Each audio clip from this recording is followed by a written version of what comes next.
Hello दोस्तों, नमस्कार। मैं भी एक आप सभी का एक बार फिर से बहुत बहुत स्वागत करता हूं आपके अपने इस उड़ूप परिवार में। तो साथियों, जैसा कि 8 मार्च सुबह के 8 बज चुके हैं, तो हर रोज की तरह एक बार फिर से हाजिर हो चुके हैं आरआरबी ग्रुप डी एग्जाम 2025 के लिए GK science plus current affair के दमदार प्रश्नों के साथ।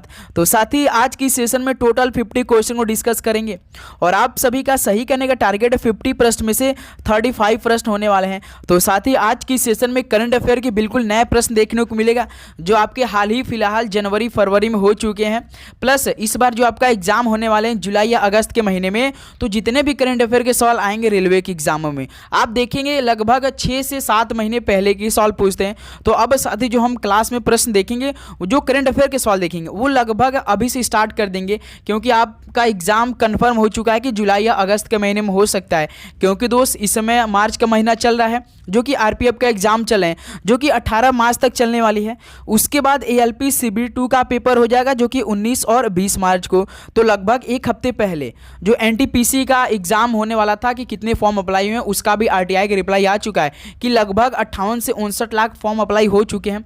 तो कुछ दिन बाद एनटीपीसी का भी एग्जाम डेट आ जाएगा, पहले आरपीएफ, फिर उसके बाद एएलपी सीबी2, फिर उसके बाद दोस्त आपका एनटीपीसी, लास्ट में आपका आरआरबी ग्रुप डी एग्जाम हो जाएगा। तो इस बार जो जीके साइंस के टोटल 45 क्वेश्चन आ रहे हैं, इस बार हमें 45 में से 45 करने के लिए लगातार सेशन करना है। तो हम लोग सुबह 8 बजे अपनी तैयारी कर रहे हैं। ओके दोस्त, तो आज की सेशन में दमदार प्रश्न डिस्कस करने जा रहे हैं।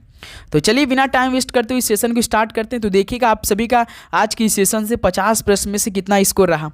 बिल्कुल एग्जाम ओरिएंटेशन सवाल होगा, जैसा ग्रुप डी के एग्जाम में सवाल आते हैं वैसा प्रश्न आज की सेशन में हम लोग हल करने वाले हैं। ओके तो डेली क्लास सुबह 8 बजे, एक 11:30 AM पे, एक शाम को 6 PM पे, एक शाम को 7 PM पे, ये डेली क्लास की हमारी टाइमिंग रहती है। ओके दोस्त, तो चलिए आज का पहला प्रश्न डिस्कस करते हैं।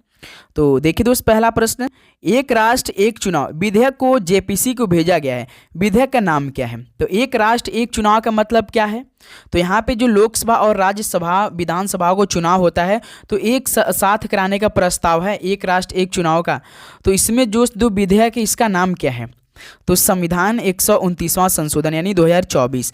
तो ये ऑप्शन यहाँ से क्या हो जाएगा? बिल्कुल राइट आंसर हो जाएंगे। जो साथ ही पहले लोकसभा और राज्यसभा विधानसभा को चुनाव होते थे वो अलग अलग होते थे, लेकिन ये जो प्रस्ताव है एक राष्ट्र एक चुनाव ना, तो इसमें एक ही साथ दोनों चुनाव करने का प्रस्ताव है।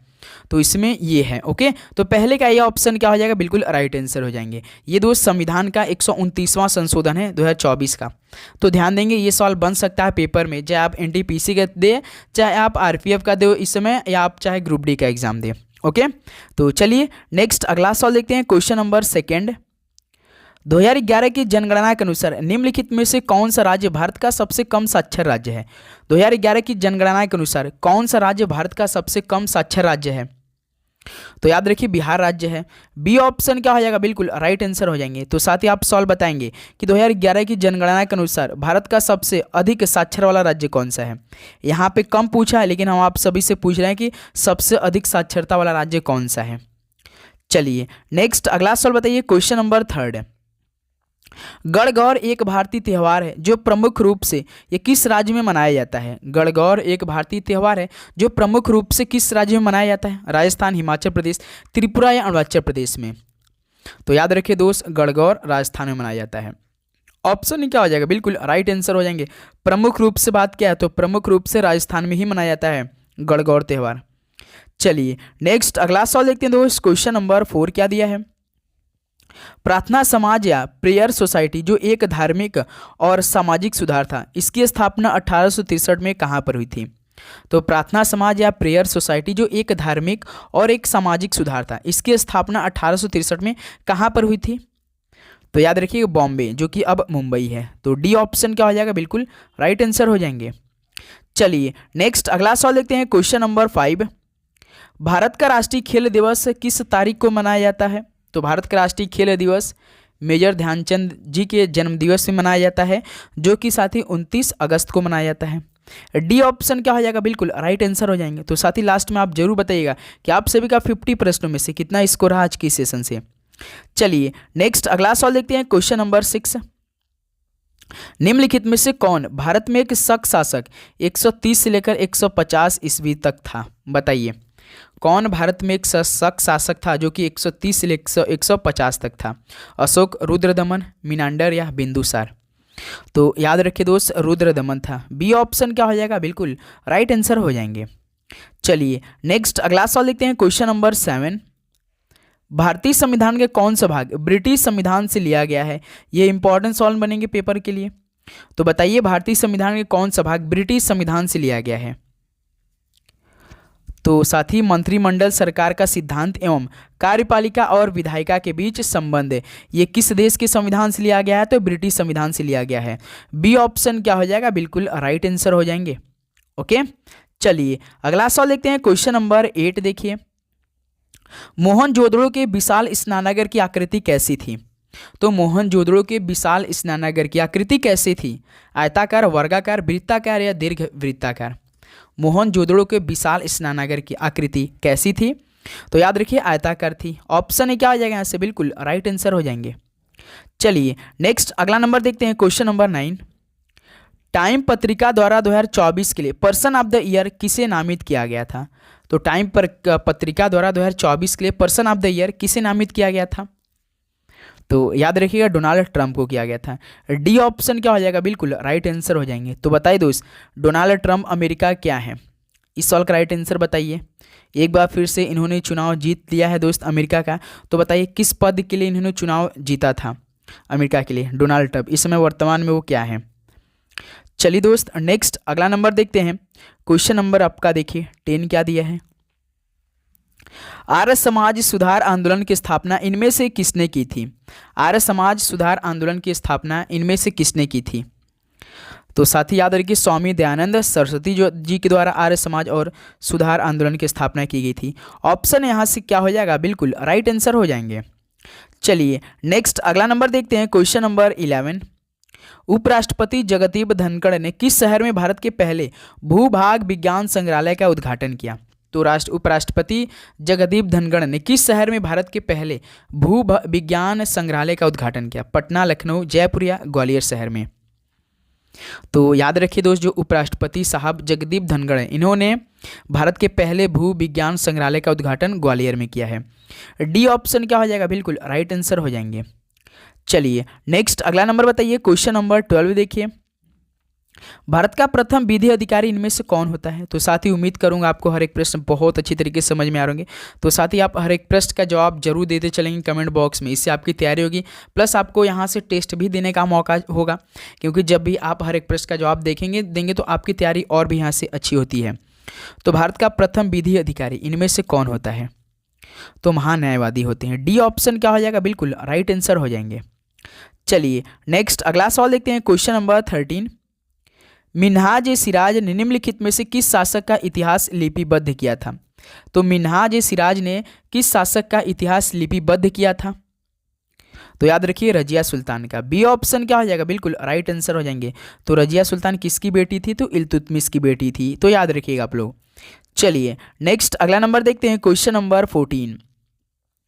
बास्केटबॉल में एक शॉट में अधिकतम कितने अंक स्कोर किए जा सकते हैं? बास्केटबॉल में एक शॉट में अधिकतम कितने अंक स्कोर किए जा सकते हैं? तो टोटल साथियों 4 अंक अर्जित किए जा सकते हैं। सी ऑप्शन क्या हो जाएगा, बिल्कुल राइट आंसर हो जाएंगे। नेक्स्ट नंबर देखते हैं, क्वेश्चन नंबर 15 देखिए। पृथ्वी पर सबसे निचला ज्ञात बिंदु ये क्या कहा जाता है, जो प्रशांत महासागर में स्थित है? तो साथी पृथ्वी पर सबसे निचला ज्ञात बिंदु इसको क्या बोला जाता है, जो कि प्रशांत महासागर में स्थित है? तो याद रखिए चैलेंजर डीप कहा जाता है। बी ऑप्शन क्या हो जाएगा, बिल्कुल राइट आंसर हो जाएगा। आपसे सवाल पूछेगा चैलेंजर डीप कहाँ पर स्थित है, तो प्रशांत महासागर में स्थित है। तो पृथ्वी पर सबसे निचला ज्ञात बिंदु चैलेंजर डीप है। तो बी ऑप्शन क्या हो जाएगा, बिल्कुल राइट आंसर हो जाएंगे। चलिए नेक्स्ट अगला नंबर बताइए दोस्त, क्वेश्चन नंबर 16 देखिए। भारत में सर्वोच्च न्यायालय की स्थापना किस अधिनियम के तहत की गई थी? भारत में जो सर्वोच्च न्यायालय की स्थापना की गई थी वो किस अधिनियम के तहत की गई थी, बताइए। तो याद रखिए 1773 का विनियमन अधिनियम के द्वारा किया गया था। ऑप्शन यहाँ से क्या हो जाएगा दोस्त, बिल्कुल राइट आंसर हो जाएंगे। चलिए नेक्स्ट अगला नंबर देखते हैं दोस्त, क्वेश्चन नंबर 17। फियरलेस गवर्नेंस पुस्तक के लेखक या लेखिका कौन है? फियरलेस गवर्नेंस पुस्तक के लेखक या लेखिका कौन है? किरण बेदी, जसवंत सिंह, अरुण शौरी या एमजे अकबर? तो दोस्त याद रखिए फियरलेस गवर्नेंस पुस्तक के लेखक किरण बेदी जी हैं। ऑप्शन यहाँ से क्या हो जाएगा आपका, बिल्कुल राइट आंसर हो जाएंगे। चलिए दोस्त नेक्स्ट अगला नंबर देखते हैं, क्वेश्चन नंबर 18। निम्नलिखित में से कौन सा वास्तुकला के बाद भारत इस्लाम रूप का एक अभिन्न अंग था? तो साथ ही इनमें से कौन सा वास्तुकला के भारत इस्लामी रूप का एक अभिन्न अंग था? तो याद रखिएगा गुंबद था। ऑप्शन यहाँ इसका हो जाएगा दोस्त आपका बिल्कुल राइट आंसर हो जाएंगे। चलिए नेक्स्ट नंबर देखते हैं, क्वेश्चन नंबर 19। निम्नलिखित में से कौन गुप्त वंश का पहला शासक था जिसने महाराज अधिराज की भव्य उपाधि धारण की थी? तो साथ ही इनमें से गुप्त वंश का पहला शासक कौन था जिसने महाराज धीराज की भव्य उपाधि धारण की थी? बताइए, महाराज अधिराज की भव्य उपाधि धारण की थी तो किसने किया था? तो चंद्रगुप्त प्रथम ने किया था। ऑप्शन सी क्या हो जाएगा आपका बिल्कुल राइट आंसर हो जाएंगे। चलिए नेक्स्ट अगला नंबर बताइए दोस्त, क्वेश्चन नंबर 20 देखिए। तुलसी गौड़ा का 86 वर्ष की आयु में निधन हो गया, वह एक प्रसिद्ध क्या थी? तुलसी गौड़ा का 86 वर्ष की आयु में निधन हो चुका है, वह एक प्रसिद्ध क्या थी? पर्यावरणविद थी, लेखक थी, या लोक नर्तक थी, या शिक्षिका थी? तो तुलसी गौड़ा क्या थी? तो याद रखिए पर्यावरणविद थी। ऑप्शन यहाँ इसका ये दोस्त आपका बिल्कुल राइट आंसर हो जाएंगे। चलिए नेक्स्ट अगला नंबर देखते हैं, क्वेश्चन नंबर 21। लाहो किस राज्य का एक लोक नृत्य है? लाहो किस राज्य का एक लोक नृत्य है? तो मेघालय राज्य की है। ऑप्शन ए यहाँ इसका हो जाएगा आपका दोस्त बिल्कुल राइट आंसर हो जाएंगे। चलिए नेक्स्ट अगला नंबर देखते हैं, क्वेश्चन नंबर 22। भारतीय संविधान का कौन सा अनुच्छेद धार्मिक मामलों के प्रबंधन की स्वतंत्रता प्रदान करता है? तो भारतीय संविधान के कौन सा अनुच्छेद धार्मिक मामलों के प्रबंधन की स्वतंत्रता प्रदान करता है? बताएंगे सभी साथी। तो इस बार आप सभी को मालूम होगा कि दोस्त 32,438 पद पे वैकेंसी निकली थी ग्रुप डी की, और टोटल लगभग 1,30,00,000 फॉर्म अप्लाई हो चुके हैं। तो समझ सकते हैं दोस्त कितना कंपटीशन होने वाला पर सीट पे। जिस भी जोन में आप फॉर्म अप्लाई किए होंगे आप देखे होंगे जो जोन पहले कम थोड़ा सा कट ऑफ हुए थे, लेकिन इस बार 2025 के एग्जाम में वो भी साथी जोन बहुत हाई लेवल की जाने वाली। तो अपनी तैयारी आप लोग डेली का डेली रखते रहिए दोस्त। ओके बस सिंपल आपको जीके जीएस में 20 क्वेश्चन सही करना है, साइंस में 25 क्वेश्चन सही करना है, 25 क्वेश्चन मैथ और 30 क्वेश्चन रीजनिंग के। टोटल साथी 100 क्वेश्चन 100 नंबर के आएंगे। तो ध्यान देंगे एक क्वेश्चन 1 नंबर का। समय आपके पास केवल 90 मिनट का रहेगा और 1/3 का नेगेटिव मार्किंग। 3 गलत करेंगे अब तो 1 आपका सही में से चला जाएगा नंबर। तो ध्यान देंगे आप सभी साथी। ओके तो ये पूरा आपका सिलेक्शन प्रोसेस रहेगा। इसके बाद आपका फिजिकल हो जाएगा, डॉक्यूमेंट वेरिफिकेशन होगा और एक मेडिकल एग्जामिनेशन हो जाएगा।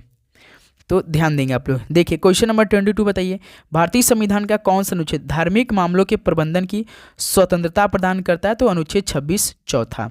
सी ऑप्शन बिल्कुल राइट आंसर हो जाएंगे। चलिए नेक्स्ट अगला नंबर देखते हैं, क्वेश्चन नंबर 23। राज्य में विधान परिषद को समाप्त करने या बनाने उसका गठन की शक्ति किसके पास है? राज्य में विधान परिषद को समाप्त करने या बनाने उसका गठन की शक्ति किसके पास होती है? तो याद रखिए संसद के पास होती है।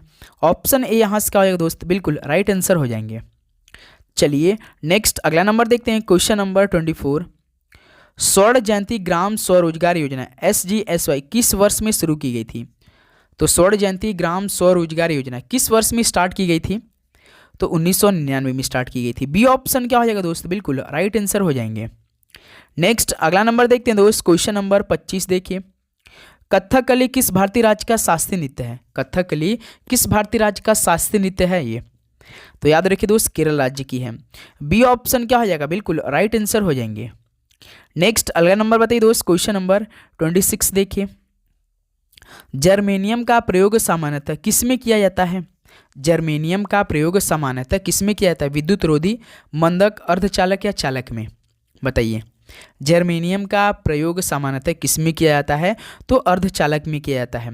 सी ऑप्शन क्या हो जाएगा बिल्कुल राइट आंसर हो जाएंगे। तो साथ ही कल हमने आपसे एक सवाल पूछा था कि रबड़ जो होता है दोस्त RUBBER, रबड़ क्या कंडक्टर या इंसुलेटर है? बताइए।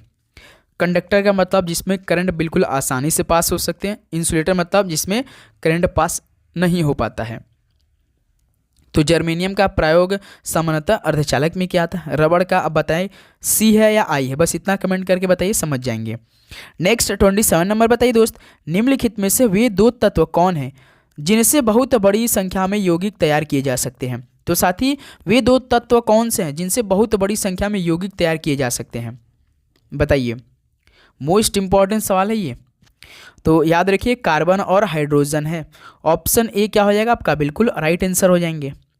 चलिए नेक्स्ट अगला सवाल देखते हैं दोस्त, क्वेश्चन नंबर 28 है। चारण आहार श्रृंखला के आधार पर तल में जीव होते हैं। तो भाई चारण आहार श्रृंखला के आधार पर तल में जीव कौन होते हैं? मांसाहारी, अपघटक, उत्पादक या शाकाहारी? तो याद रखिए उत्पादक होते हैं। तो सी ऑप्शन क्या हो जाएगा दोस्त? बिल्कुल राइट आंसर हो जाएंगे। नेक्स्ट अगला नंबर देखिए दोस्त, क्वेश्चन नंबर 29। विलोपन की कगार पर सर्वाधिक संकटापन एशिया का शीर्ष परभक्षी है। तो भाई विलोपन की कगार पर सर्वाधिक संकटापन एशिया का शीर्ष परभक्षी क्या है? परभक्षी क्या होते हैं? जो जीव किसी दूसरे जीव को मार के खाते हैं। परभक्षी का मतलब क्या होता है? जो जीव किसी दूसरे जीव को मार के खा जाते हैं उन्हें परभक्षी बोलते हैं। तो बताइए विलोपन की कगार पे आ चुके हैं सर्वाधिक संकटापन एशिया का शीर्ष परभक्षी कौन है? तो ढोल है भाई। डी ऑप्शन क्या हो जाएगा? बिल्कुल राइट आंसर हो जाएंगे। लगता है ये आप लोग पहली बार नाम सुनेंगे ढोल का। ओके चलिए नेक्स्ट अगला नंबर देखते हैं दोस्त, क्वेश्चन नंबर 30। सोडियम बाइकार्बोनेट को बाजार की भाषा में क्या कहते हैं? जब साथी आप सोडियम बाइकार्बोनेट को बाजार में परचेस करने के लिए जाएंगे, खरीदने के लिए जाएंगे तो उसमें भाषा को क्या बोलते हैं? बाइकार्बोनेट को, सोडियम बाइकार्बोनेट को। तो याद रखिए पकाने का सोडा बोलते हैं। बी ऑप्शन क्या हो जाएगा? बिल्कुल राइट आंसर हो जाएंगे। चलिए नेक्स्ट अगला नंबर बताइए दोस्त, क्वेश्चन नंबर 31। पेनिसिलिन किससे निकाला जाता है? पेनिसिलिन किससे निकाला जाता है? खुम्ब, खमीर, फफूंदी या शैवाल से? तो दोस्त याद रखिए फफूंदी से निकाला जाता है पेनिसिलिन को। ऑप्शन सी क्या हो जाएगा यहाँ सबका? बिल्कुल राइट आंसर हो जाएंगे। नेक्स्ट अगला नंबर देखते हैं दोस्त, क्वेश्चन नंबर 32 बताइए। रक्त के स्कंदन में कौन सहायता करता है? रक्त के स्कंदन में साथी सहायता कौन करता है? तो प्लेटलेट्स करता है, ध्यान देंगे। बी ऑप्शन प्लेटलेट्स बिल्कुल राइट आंसर हो जाएंगे। ओके चलिए नेक्स्ट अगला नंबर बताइए, क्वेश्चन नंबर 33। पैरामीशियम प्रायः प्रजनन करते हैं। तो साथी पैरामीशियम होना चाहिए, पैरामीशियम यहाँ पे आपका पैरामीशियम होगा। प्रायः प्रजनन कैसे करते हैं? किसके द्वारा करते हैं पैरामीशियम? तो आप विखंडन द्वारा करते हैं, विखंडन द्वारा। तो डी ऑप्शन यहाँ से क्या हो जाएगा? बिल्कुल राइट आंसर हो जाएंगे। चलिए नेक्स्ट अगला नंबर देखते हैं दोस्त, क्वेश्चन नंबर 34। 100 वाट के विद्युत बल्ब द्वारा 5 घंटे में उपयुक्त ऊर्जा का यूनिट क्या होना चाहिए? बताइए दोस्त 100 वाट के विद्युत बल्ब द्वारा 5 घंटे में उपयुक्त ऊर्जा का यूनिट कितना है? 1, 2, 0.5 या 1.5? तो साथ ही बताएंगे आप सभी लोग। तो सबसे पहले फॉर्मूला आपको मालूम होगा, P बराबर वर्क अपन टाइम होता है। तो आपसे क्या पूछा? यही वर्क पूछा। वर्क का यूनिट क्या होता है? जूल होता है, ऊर्जा होता है, एनर्जी होता है ना दोस्त। तो आपसे W पूछा है तो आप पहले इसको कन्वर्ट करेंगे। 1000 जो आपका 100 वाट है इसको आप लोग किलो वाट में चेंज करेंगे। जैसे P बराबर कितना दिया है? 100 वाट दिया है। जब आप दोस्त 1 किलो वाट बराबर कितना होता है? 1000 वाट होता है। तो आप भाई इसमें क्या करेंगे? 100 में कितना? 1000 का भाग देंगे तो कितना आएगा? 0.1 आ जाएगा यहाँ से। तो कितना हो जाएगा? 1 किलो वाट हो जाएगा, है ना दोस्त। अब देखिए P बराबर कितना होता है? W/T होता है। तो यहाँ से W निकालना है तो W जब इधर करेंगे तो P इंटू टी हो जाएगा, P इंटू टी हो जाएगा। तो पावर यहाँ पे हमने कितना निकाला? 0.1 निकाला। और T हमने यहाँ से आपका देखिए 5 घंटे दिए यानी समय, तो 5 दिया है। तो 5 का मल्टीप्लाई 0.1 में करेंगे तो कितना आएगा? 0.5 ही आएगा ना। तो यहाँ से देखिए सी ऑप्शन क्या हो जाएगा? बिल्कुल राइट आंसर हो जाएंगे। कैसे इस प्रश्न को हल करेंगे? जैसे देखिए यहाँ पे 100 वाट के विद्युत बल्ब द्वारा 5 घंटे में उपयुक्त ऊर्जा का यूनिट क्या होना चाहिए, यही सवाल पूछा है। तो P बराबर 100 वाट दिया है तो इसको आपको किलोवाट में चेंज करना है। किलोवाट में चेंज करेंगे तो भाई इसको आपको 1000 से डिवाइड करना पड़ेगा, है ना। 1000 को डिवाइड करेंगे तो 1000 जब आप लोग डिवाइड 100 में करेंगे तो 0.1 आएगा। तो किस में चेंज होगा भाई? किलोवाट में चेंज होगा। कैसे? क्योंकि भाई 1 किलोवाट में 1000 वाट होता है तो 1000 वाट से 100 वाट से हमने डिवाइड कर दिया तो 0.1 किलोवाट आ गया P बराबर। और यहाँ पे टाइम आपको दे रखा है 5 घंटा, है ना। फार्मूला क्या होता है? P बराबर वर्क अपन टाइम। तो यही आपसे W पूछा, उपयुक्त ऊर्जा। तो W बराबर क्या हो जाएगा? इधर फार्मूला निकालेंगे तो P इंटू टी हो जाएगा। P यहाँ पे देखिए हमने 0.1 कन्वर्ट करके निकाल लिया है। T आपका ऑलरेडी प्रश्न में दिया है। अब इसको मल्टीप्लाई कीजिए, 5 का मल्टीप्लाई 0.1 में करेंगे तो 500.5 बन जाए 5। तो कितना हो जाएगा भाई? 0.5 हो जाएगा। यानी सी ऑप्शन देखिए बिल्कुल राइट आंसर हो जाएंगे। कोई दिक्कत बिल्कुल नहीं। चलिए नेक्स्ट अगला सवाल बताइए दोस्त, क्वेश्चन नंबर 35। इनमें से कौन एक यौगिक नहीं है? तो भाई इनमें से कौन यौगिक नहीं है बताइए। मोस्ट इंपॉर्टेंट सवाल, यौगिक क्या होते हैं? सबसे पहले जो ये यौगिक लिखा है इसको आपको समझना पड़ेगा। कंपाउंड जिसे बोलते हैं आप लोग, जब दो या दो से ज़्यादा तत्व रासायनिक रूप से जुड़ते हैं तो नया पदार्थ बनते हैं, तो उसे हम लोग क्या बोलते हैं, कंपाउंड बोलते हैं। जब दो या दो से ज़्यादा तत्व रासायनिक रूप से जुड़ते हैं तो नया पदार्थ बनता है, तो उसे हम लोग कंपाउंड बोलते हैं, यानी यौगिक बोलते हैं। तो इनमें से कौन एक यौगिक नहीं है? तो साथ ही याद रखिए, जो क्लोरीन गैस यानी Cl2 जो होता है ना, एक तत्व होता है। आप सभी को मालूम होगा ये तत्व होता है, न कि भाई ये कंपाउंड होते हैं, ये तत्व होते हैं। तो यही क्लोरीन गैस सबका क्या हो जाएगा, ये ऑप्शन बिल्कुल राइट आंसर हो जाएंगे। ओके दोस्त, चलिए नेक्स्ट अगला सवाल देखते हैं। क्वेश्चन नंबर 36, अग्नाशयिक रस को अपनी क्रिया के लिए किस माध्यम की आवश्यकता होती है? अग्नाशयिक रस को अपनी क्रिया के लिए किस माध्यम की आवश्यकता होती है? तो याद रखिए दोस्त, क्षारीय की आवश्यकता होती है। बी ऑप्शन क्या हो जाएगा, बिल्कुल राइट आंसर हो जाएंगे। चलिए दोस्त नेक्स्ट अगला सवाल बताइए। क्वेश्चन नंबर 37, विद्युत अपघटन के नियम का प्रतिपादन किसने किया था? ये इंपॉर्टेंट सवाल बनेंगे पेपर के लिए। विद्युत अपघटन के नियम का प्रतिपादन किसने किया था? तो साथ ही याद रखिए, माइकल फैराडे ने किया था। ऑप्शन सी क्या हो जाएगा, बिल्कुल राइट आंसर हो जाएंगे। चलिए नेक्स्ट अगला नंबर देखते हैं। क्वेश्चन नंबर 38, प्रकाश की गति किसमें अधिकतम होती है? तो साथ ही प्रकाश की गति किसमें सबसे अधिकतम होती है? सेंधा नमक, कांच, पानी या निर्वात में? तो प्रकाश की गति सबसे अधिकतम निर्वात में होती है। तो यहाँ से डी ऑप्शन क्या हो जाएगा भाई आपका, बिल्कुल राइट आंसर हो जाएंगे। चलिए नेक्स्ट अगला नंबर देखते हैं दोस्त। क्वेश्चन नंबर 39, वे सूक्ष्म जीव जो सड़े गले पदार्थ को सरल पदार्थों में बदलते हैं क्या कहलाते हैं? तो साथी वे सूक्ष्म जीव जो सड़े गले पदार्थों को सरल पदार्थ में बदल देते हैं वो क्या कहलाते हैं? जीवाणु, फफूंदी, विषाणु या अपघटक? बताइए, मोस्ट इंपॉर्टेंट सवाल है। तो मेरे दोस्त अपघटक बोला जाता है, याद रखिएगा। डी ऑप्शन क्या हो जाएगा, बिल्कुल राइट आंसर हो जाएंगे। तो साथ ही आप सभी से रिक्वेस्ट रहेगा कि चैनल पे नए हैं तो सब्सक्राइब करके नोटिफिकेशन जरूर ऑन करेंगे, क्योंकि दोस्त 11 तारीख से हमारी एक नई सीरीज स्टार्ट होने जा रही है, जो हमने आपसे वादा किया था कि 22 फरवरी तक सबसे पहले फॉर्म तक आपका पूरा हम सिलेबस कंप्लीट करेंगे, जो 2018 और 2022 के हर एक शिफ्ट में ग्रुप डी के एग्जाम में सवाल आए थे। लेकिन दोस्त वो टारगेट हमारा 1 मार्च तक बढ़ गया, क्योंकि ग्रुप डी का फॉर्म भरने का तिथि बढ़ गया था 1 हफ्ते तक। अब देखिए, लेकिन दोस्त जो 11 मार्च आएगी है, इस दिन से हम लोग आपस में लाइव क्लास स्टार्ट करने जा रहे हैं। तो आप सभी से रिक्वेस्ट रहेगा कि चैनल पर तो सब्सक्राइब करके नोटिफिकेशन जरूर ऑन करेंगे। ओके दोस्त, क्योंकि टॉपिक वाइज स्टार्ट होने जा रही है, क्योंकि आपका एग्जाम कभी भी अब हो सकता है, कभी भी डेट आ सकती है, क्योंकि रेलवे इतनी तेज भाई ना हर एक एग्जाम का डेट निकाल रही है। जिस पर मतलब डेट निकाल रही ना उसी पर एग्जाम भी ले रही है। ऐसा नहीं कि आगे पीछे करे, लेकिन हाँ 1-2 दिन आगे पीछे कर रही है, थोड़ा सा दिक्कत आ रही है उनको तब, लेकिन केवल 1 ही 2 दिन का। तो मान के चलिए इसका एग्जाम जुलाई अगस्त के महीने में हो सकता है, मार्च, अप्रैल, मई, जून, जुलाई, तो 3 से 4 महीना आपके पास है, तो पूरा सिलेबस भी कंप्लीट करना है। तो क्वेश्चन नंबर 40 देखिए, जंतु शरीर में रुधिर बैंक क्या है? जंतु शरीर में रुधिर बैंक क्या है? तो तिल्ली है। डी ऑप्शन क्या हो जाए दोस्त आपका, बिल्कुल राइट आंसर हो जाएंगे। चलिए नेक्स्ट अगला सवाल देखते हैं। क्वेश्चन नंबर 41, डाइस्टेस एंजाइम किसका पाचन करता है? डाइस्टेस एंजाइम किसका पाचन करते हैं? तो ये स्टार्च का पाचन करते हैं। बी ऑप्शन क्या हो जाएगा भाई आपका, बिल्कुल राइट आंसर हो जाएंगे।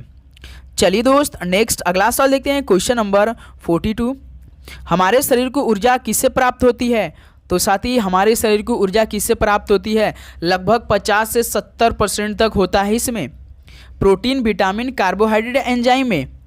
तो मेरे दोस्त याद रखिए, कार्बोहाइड्रेट में लगभग 50 से 75% तक होता है कार्बोहाइड्रेट में, जो कि हमें ऊर्जा इससे प्राप्त होती है। सी ऑप्शन क्या हो जाएगा, बिल्कुल राइट आंसर हो जाएंगे। चलिए साथ ही अगला सवाल बताइए। क्वेश्चन नंबर 43, निम्नलिखित में से कौन सा पादप कीट भक्षी नहीं है? कीट भक्षी मतलब क्या होते हैं दोस्त? जो पौधे मतलब कीट ऊटों को खाते हैं उन्हें कीट भक्षी बोलते हैं, लेकिन ऐसा पादप बताना जो कि कीट भक्षी नहीं है। बताइए कौन इनमें से नहीं है? तो जो कसकूटा होते हैं ना, ये दोस्त नहीं होते, कीटों को नहीं खाते भाई। डी ऑप्शन क्या हो जाएगा, बिल्कुल राइट आंसर हो जाएंगे। चलिए अगला सवाल बताइए दोस्त। क्वेश्चन नंबर 44, निम्नलिखित भारतीय स्वतंत्रता सेनानियों में से किसकी हत्या कर दी गई थी? तो साथी किस भारतीय स्वतंत्रता सेनानी को हत्या कर दी गई थी? जवाहरलाल नेहरू, महात्मा गांधी, नाना साहब या बाल गंगाधर तिलक को? तो आप सभी को मालूम होगा महात्मा गांधी की हत्या साथी 30 जनवरी 1948 को हो चुका था, जो कि विनायक गोडसे ने किया था। किसने किया था इसकी हत्या? विनायक, पूरा नाम गोडसे जैसे जानते हैं ना, इसका पूरा नाम विनायक गोडसे था। ध्यान देंगे दोस्त। न्यू दिल्ली में इसकी महात्मा गांधी जी की हत्या किया था। न्यू दिल्ली में। कहाँ पर? न्यू दिल्ली में जो बिड़ला हाउस है ना, यहाँ पर जाकर इनकी हत्या किया था महात्मा गांधी जी के विनय गोडसे ने 30 जनवरी 1948 को। ध्यान देंगे सभी दोस्त।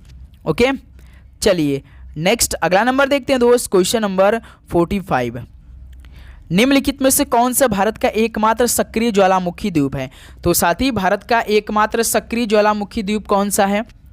तो वैरन द्वीप है। डी ऑप्शन क्या हो जाएगा? बिल्कुल राइट आंसर हो जाएंगे। चलिए दोस्त अगला सवाल देखते हैं, क्वेश्चन नंबर 46। भारत की संसद कितने सदनों विभाजित है? बताइए दोस्त, भारत की संसद कितने सदनों विभाजित है? एक तो राष्ट्रपति होते हैं और एक दो सदन होते हैं। दो सदन कौन से हैं? राज्यसभा, एक लोकसभा होते हैं, है ना दोस्त। तो कितने विभाजित होंगे? कितने में? तो केवल साथी दो सदन विभाजित होते हैं, एक राष्ट्रपति और सदन। सदन में दो सदन, राज्यसभा और आपका लोकसभा। ध्यान देंगे आप सभी लोग। चलिए नेक्स्ट अगला नंबर बताइए दोस्त, क्वेश्चन नंबर 47। मेगास्थनीज एक राजदूत था जिसे शासक द्वारा किसके दरबार में भेजा गया था? तो मेरे दोस्त मेगास्थनीज एक राजदूत था जिसे कौन से शासक द्वारा किसके दरबार में भेजा गया था? ये सवाल आप सभी से पूछना चाह रहा है। मेगास्थनीज को किसने किसके दरबार में भेजा था दोस्त? तो भाई यूनानी, मतलब कि मेगास्थनीज एक राजदूत था जिसे यूनानी शासक चंद्रगुप्त द्वारा के दरबार में भेजा गया था। ये ऑप्शन क्या हो जाएंगे मेरे दोस्त? बिल्कुल राइट आंसर हो जाएंगे। ओके, चलिए नेक्स्ट अगला नंबर देखते हैं दोस्त, क्वेश्चन नंबर 48 क्या दिया है? निम्नलिखित में से कौन पश्चिम बंगाल का पारंपरिक नकाबपोश नृत्य है?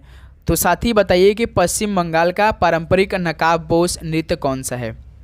मास्क डांस आपसे पूछ रहा है वेस्ट बंगाल का, कौन सा है? कावड़ी है, गिद्दा है, गंभीरा या ज्वारा है? तो साथ ही याद रखिए गंभीरा है। ऑप्शन सी क्या हो जाएगा? बिल्कुल करेक्ट आंसर हो जाएंगे। चलिए नेक्स्ट, और ये आपको मालूम है जो पश्चिम बंगाल का पारंपरिक नकाबपोश, बिल्कुल ठीक है, गंभीरा। चलिए नेक्स्ट अगला नंबर देखते हैं दोस्त, क्वेश्चन नंबर 49। लाई हराओबा ये महोत्सव किस जनजाति द्वारा मनाया जाता है? तो सबसे पहले जानेंगे कि जो लाई हरोबा है ये किस राज्य में मनाया जाता है? तो मणिपुर राज्य में मनाया जाता है। कहाँ पे दोस्त? मणिपुर राज्य में मनाया जाता है। जो किस जनजाति द्वारा मनाया जाता है? तो मेइतेई जनजाति द्वारा मनाया जाता है। ऑप्शन सी दोस्त बिल्कुल राइट आंसर हो जाएंगे। चलिए नेक्स्ट अगला सवाल देखते हैं, क्वेश्चन नंबर 50। निम्नलिखित में से कौन अकबर के 9 रत्नों में से एक नहीं थे? तो साथी इनमें से अकबर के 9 रत्नों में से एक कौन नहीं थे? तो याद रखिए राणा अमर सिंह नहीं थे। तो यहाँ से डी ऑप्शन क्या हो जाएगा भाई? आपका बिल्कुल राइट आंसर हो जाएंगे। तो साथ ही ये फाइनली टोटल आज की सेशन से 50 क्वेश्चन कंप्लीट हो चुके हैं। तो बताइए कि आप सभी का 50 प्रश्नों में से कितना स्कोर रहा आज की सेशन में? लगातार साथ ही हम लोग सुबह 8 बजे GK science plus current affair के प्रश्नों को हल करें, क्योंकि भाई धीरे धीरे ऐसे एक एक कदम को हम बढ़ाएंगे तो देखेंगे तैयारी हम लोग कितनी अच्छी होने वाली है। बस साथ ही आपको लगातार हर एक प्रश्न को डिस्कस जरूर करना है, साथ में उसको तैयार भी कर लेना है। तो आप सभी से रिक्वेस्ट रहेगा, चैनल पर नहीं तो सब्सक्राइब करके नोटिफिकेशन जरूर ऑन करेंगे। ओके दोस्त, और एक बार लाइक तो जरूर करेंगे भाई। आप लोग केवल सेशन को देखते हैं, लाइक करना भूल जाते हैं, तो आपको लाइक भी करना जरूर है मेरे दोस्त। ओके, तो चलिए दोस्त इस सेशन को यहीं पर समाप्त करते हैं। तो कोई भी प्रश्न आपके मन में उठ रहे हैं तो आप ज़रूर पूछिए। तो साथ ही 11 मार्च से आप लोग रेडी रहिए, क्योंकि एक नया आरंभ होने जा रही है रेलवे ग्रुप डी एग्ज़ाम 2025 के लिए। तो काफ़ी अच्छी तरीके से मेहनत करेंगे दोस्त, इस बार एक सीट जरूर लेंगे, है ना दोस्त। तो चलिए मिलते हैं 11:30 AM पे एनटीपीसी क्लास के साथ। जैसा कि आप सभी को मालूम है कि एनटीपीसी एग्ज़ाम लगभग अप्रैल के लास्ट सप्ताह में हो सकता है, तो उसके लिए भी क्लासेस स्टार्ट हो चुकी हैं। लगातार आपको 11:30 AM में मिलेगी। ओके दोस्त, तो चलिए मिलते हैं 11:30 AM पे। सभी को जय हिंद, वंदे मातरम। पढ़ाई करते रहिए, ऑल द बेस्ट।